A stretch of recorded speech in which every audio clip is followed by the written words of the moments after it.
Our last speaker in this session is Brian Helmke, and he will share how his students were able to actively apply what they've learned while generating new ideas, solving problems, thinking creatively, and interacting with the instructor, the content, and each other. Brian?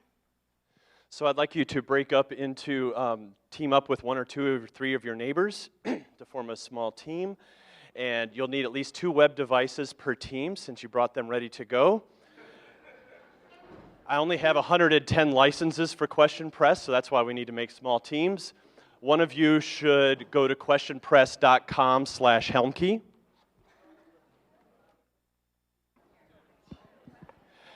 And the others can go to Google if you'd like.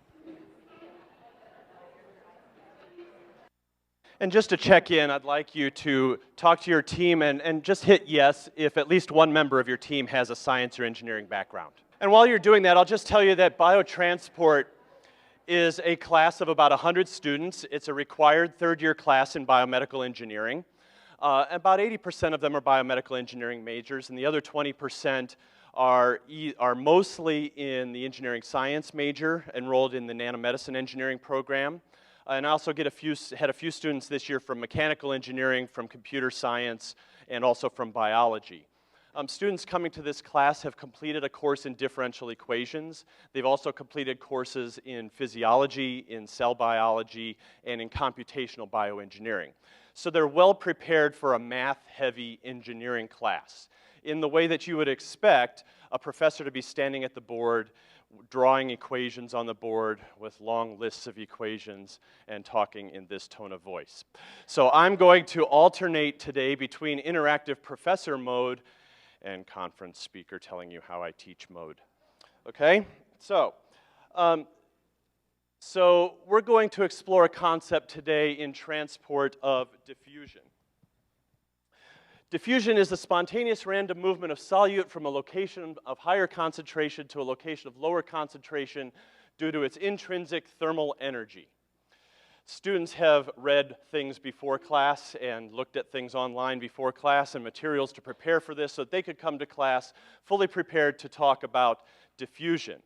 So spontaneous, it happens by itself. If I'm talking about the stink from my dog coming across the room, then it happens all by itself. I don't have to do anything. It's random movement of solute. It occurs in all directions equally on average. Randomly happens. Solute is the stink molecules, and it gets stinkier from where my dog is to the other side of the room gradually as the stink mixes in the air because of something intrinsic, something about the stink molecules, and if it's warm in the room stinks up faster than it's cold in the room, right? Okay. Now that you understand diffusion, when I put this up and said I was going to quiz you about diffusion, how many of you with Google open went and put something into Google? Tell me. questionpress.com/Helmke.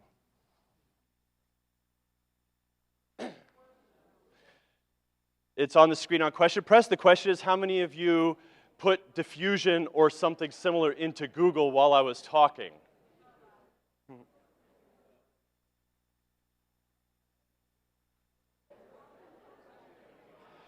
You guys are not curious students.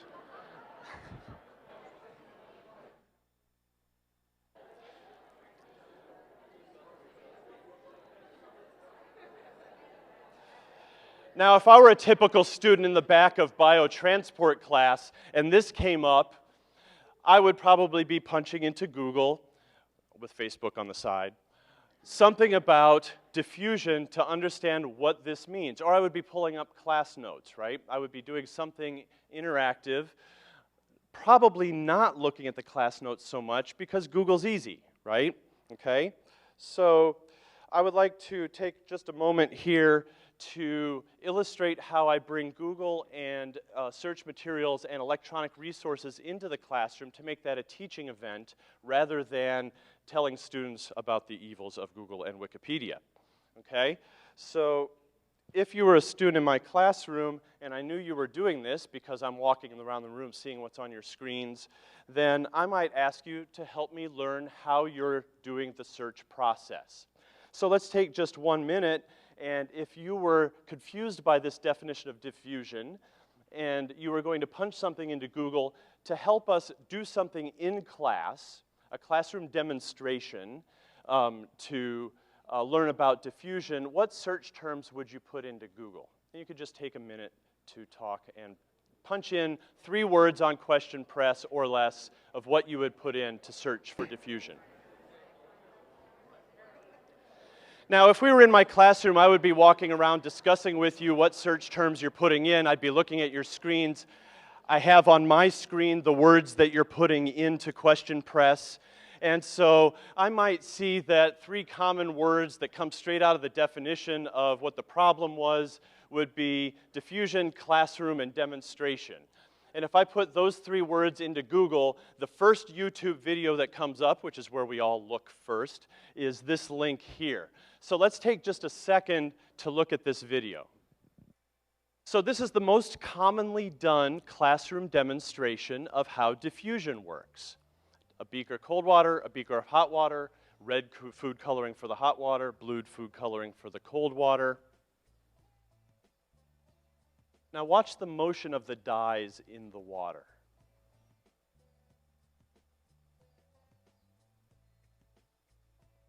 Ooh, yes, it's like fireworks. In particular, notice the motion of the dyes in the water is different in one than in the other. Remember our definition of diffusion: random, spontaneous, temperature dependent. Okay. So does the video accurately demonstrate diffusion? Put your vote in. Talk with your group if you need to. Put your vote in. Back to the slides. So those of you with question press screens should share with your group. It should be showing you now what the vote is, and it's pretty evenly divided, right? It's pretty evenly divided. It's a little confusing. Okay, it's a little confusing. Did this video accurately demonstrate the concept that we're trying to explore in our class today? Okay, so let's explore this a little bit further. Since it's a math class and we're thinking in terms of equations because we're engineers, you need to know that something about mass flux, the flow rate of mass per unit area, whatever that means. Here's an equation that describes it very clearly for you, okay? Think about it this way. If I want to keep track of the flow of stuff, right? The flow of stuff has something to do with how much stuff flows past a location in space per unit time. And that location in space could be whatever we want it to be. It could be any shape or size we want it to be. If I want to compute, or I want to count the flux of sticks in the Rivanna River, I could stand on Freebridge and I could count how many sticks per unit time pass under the bridge, and I could write that as a mass flux, okay? Is that diffusion? Well, no. Our equation contains other things besides diffusion.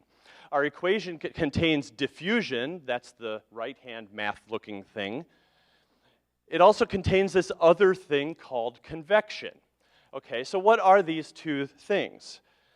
The diffusion has something to do with the difference in concentration of sticks from one location to another, the difference in concentration of stink molecules on my dog from one side of the room to the other, and this thing called diffusion coefficient, which basically tells us how fast it's going to move, all right? That we already know from our definition of diffusion before.